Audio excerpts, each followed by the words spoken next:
Eu sei que muitos de vocês devem ter pensado muitas vezes o que é que leva uma banca a colocar nota 1000 em tão poucas redações. Não é? O que é efetivamente se exige tanto de um texto para que receba essa nota tão alta? Não é? E porque são tão poucos os escolhidos, né? Os iniciados. Será que é preciso uma inteligência suprema para fazer?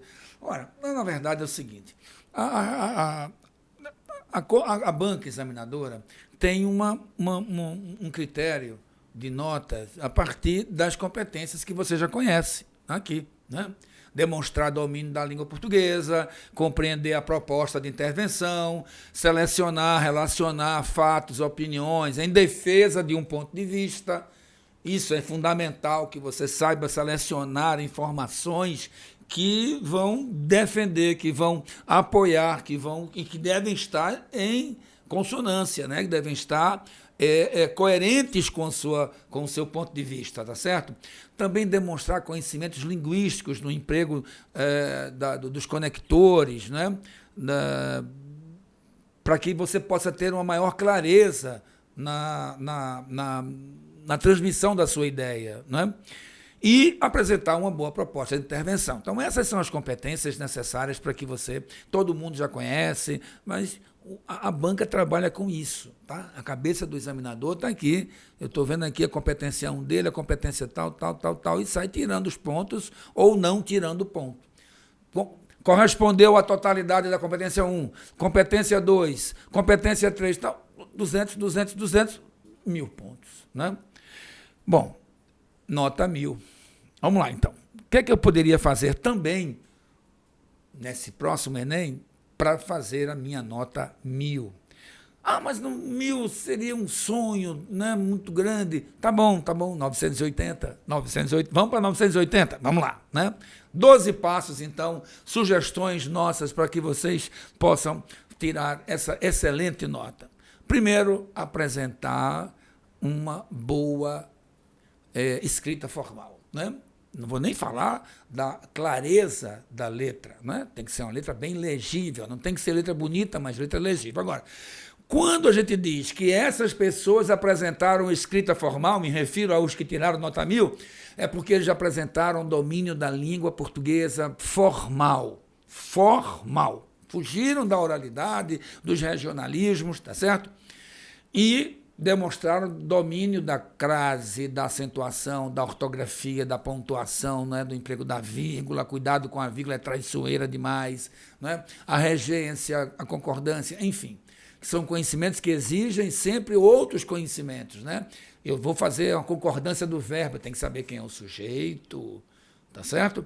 Eu vou colocar a vírgula aqui, eu tenho que saber que termo é esse, que oração é essa, então tem um total domínio da estrutura sintática do meu texto. Eu tenho que compreender a proposta, isso é muito importante. Não leia irresponsavelmente naquela pressa de fazer a redação, então você lê rapidamente o tema, né, a proposta, e às vezes não compreende bem. A palavra-chave, ele quer que você fale exatamente sobre isto aqui, tá? Então, eu sugiro sempre, tira os conectivos da proposta de intervenção, tira os conectivos, leia só as palavras que vão sobrar, né? Os substantivos, os adjetivos ou o verbo se houver. Substantivo, adjetivo e verbo. Tira as preposições, as conjunções, o que houver, os conectivos. Pronto. Fica só a palavra principal, aí vai numa ordem, né, decrescente. Primeiro substantivo é a palavra mais importante, é o que efetivamente ele quer que você fale. A outra palavra também, então eu não posso fugir desse campo semântico aqui. Não estou conseguindo entender ainda, vá para os textos motivadores, tá certo? Lá nos textos motivadores você pode encontrar outras palavras também, chave, que podem ajudar você a entender a proposta de intervenção, tá certo? Essas pessoas que tiraram nota 1000 apresentaram uma estrutura de acordo com o texto dissertativo argumentativo. Nem tente outra tipologia, não tente. Dissertar é defender uma tese, ponto, acabou-se. Então não venha com narrativas, contando história. Você pode fazer uma referência histórica, você pode citar lá um fato histórico, mas não tome mais do que uma linha, 2 linhas e acabou. Tá certo? Não dê uma cara de narração, nem de descrição, é dissertação, terceira pessoa, argumentação a partir de uma tese que você vai colocar no primeiro parágrafo. Os parágrafos iniciais apresentam a tese, é isso que eu acabei de dizer agora. No primeiro parágrafo, algumas pessoas gostam de 2 parágrafos, eu sugiro um só. No primeiro parágrafo, apenas no primeiro parágrafo, a sua tese, o seu ponto de vista, o problema que você encontrou na proposta de redação. Tá? Agora, os parágrafos intermediários, você vai apresentar os seus argumentos, que vão ter que convencer o seu leitor de que o que você está defendendo está coerente. Olha, estou me baseando nessa leitura, estou me baseando nesse pensador, estou me baseando nesse dado estatístico. Então, você, quando decide qual é o seu ponto de vista, quando você decide o problema, automaticamente decide os seus argumentos. Eu tenho realmente argumentos para isso? Eu tenho como defender o que eu estou dizendo? Eu vou dar o meu ponto de vista, o meu parecer. Será que eu tenho base para defender isso? Tá? Então, o parágrafo final também não deve ser 2, já que você vai fazer uma redação com 4 parágrafos, a tese, 2 para argumentar e 1 para apresentar a proposta de intervenção. Então, o final você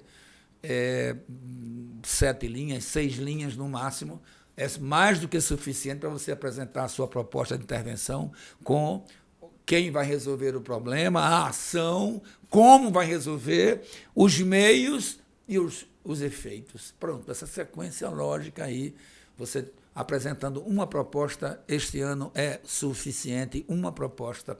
E nem pense que uma segunda proposta completa a primeira, uma terceira proposta. Não, isso não vai nem ser lido. Você vai fazer uma primeira e única proposta de intervenção completa, seguindo aquela sequência que eu já falei a você agora mesmo, do quem vai resolver, a ação, como, os meios e os resultados, né, os efeitos, tá certo? Siga essa sequência lógica e pronto, acabou uma única proposta respeitando os direitos humanos, etc.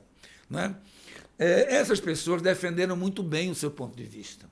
Demonstraram habilidade com a organização do texto, mas, sobretudo, a coerência. Veja aí o número 8, fundamentaram suas ideias.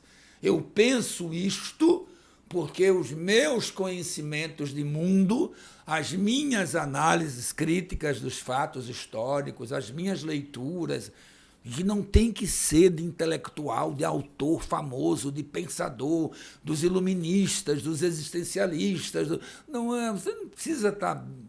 Basta que você se fundamente sua tese e seja coerente com o que você defendeu lá em cima. Tá? Eu vou apresentar aqui uma referência baseada num filme, num fato histórico, ou num pensador. Decorei alguma coisa que Foucault falou. Então, Foucault, certa vez, falou, tá bom, ótimo. Né? Cuidado também com a grafia do nome da pessoa, da referência, de quem é isso aqui. Né? Jean-Paul Sartre, então, cuidado com a grafia do nome dele corretamente e tal. Né? Demonstraram conhecimentos linguísticos, né? A quarta competência, vão reparar teus conectores. O teu período está muito complexo, está muito intrincado, sabe? Aquele período travado que você escreve e não diz nada. Então, objetividade, clareza, para isso períodos curtos. Cuidado com os conectivos interoracionais, tá certo? Que eles vão modular seu pensamento, eles vão conduzir a sua ideia, tá certo? Então, é sempre bom estar atento para os conectores, as conjunções subordinativas, coordenativas, tá certo? Saiba o que fazer no dia da prova do Enem. Isso é muito importante. Tá? Vá sabendo exatamente o que você quer fazer. Eu vou primeiro fazer as questões, ou vou primeiro partir para a redação, faça o que você achar melhor, tá certo? Mas vá com calma, vá com tranquilidade, porque ali não tem mais por que se afobar. A afobação foi durante um ano inteiro, preocupado, buscando informações e tal, estudando, né, se organizando para se preparar. Ali não tem mais jeito. Ali é o que você tiver, vai com o que tiver mesmo, então calma, respira sempre fundo e você vai conseguir fazer, tá certo? Algumas pessoas preferem começar pela redação, outras preferem, eu preferiria ler toda a prova. Você tem 45 questões da prova de linguagem, né, e 45 questões na prova de humanas. Então você tem 90 questões. Não é possível, você vai ler no mínimo uns 80 textos. Tudo isso vai ajudar você a fomentar ideias, desenvolver ideias. Quando você chegar à redação, lá para as 4 horas da tarde, você já está na redação, então você já está com a cabeça cheia de informação, de leituras e mais leituras. Ainda tem os textos motivadores ainda que vão te ajudar a entender a proposta de redação. Pelo amor de Deus, foi isso que os candidatos que tiraram nota 1000 fizeram e que você vai fazer também agora. Tá certo? O título da redação não é obrigatório. Lembre-se disso, não é obrigatório. Tá certo? Essa é a nossa dica de hoje, tá certo? Todo esse somatório aí para que você possa se ligar e fazer uma boa redação e buscar essa nota 1000, tá certo? Até lá!